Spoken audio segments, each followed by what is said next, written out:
Atomas yra sudarytas iš branduolio ir aplink jį skriejančių elektronų.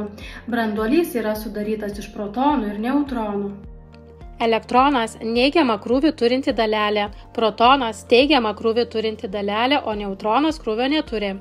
Pats atomas yra neutralus, nes teigiamų ir neigiamų dalelių skaičius yra vienodas. Panagrinėkime anglies atomo sandarą.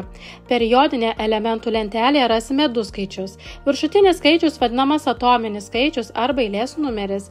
Jis rodo protonų ir elektronų skaičių. Apatinis skaičius – atominė masė. Ji rodo, kad atome yra 12 nukleonų, tai yra protonų ir neutronų suma.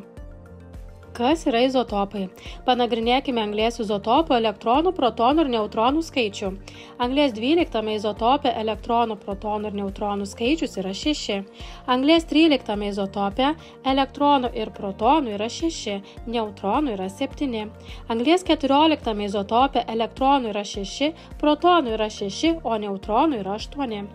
Galime pastebėti, kad protonų ir elektronų skaičius visuose izotopuose yra vienodas, tačiau neutronų skaičius skirtingas. Taigi izotopai yra to paties elemento atomai branduolyje turintys skirtingą neutronų skaičių.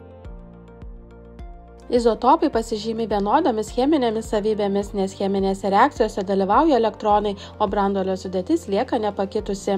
Kadangi izotopai turi skirtingą neutronų skaičių, skiriasi jų atominė masė, o tai įtakoja skirtingas fizikinės savybės, pavyzdžiui, skirtingas virimo temperatūras. Kiti izotopai yra nestabilūs ir skyla savaime, tokie izotopai vadinami radioizotopais. Ačiū, kad žiūrėjote ir iki pasimatymo kitose pamokose.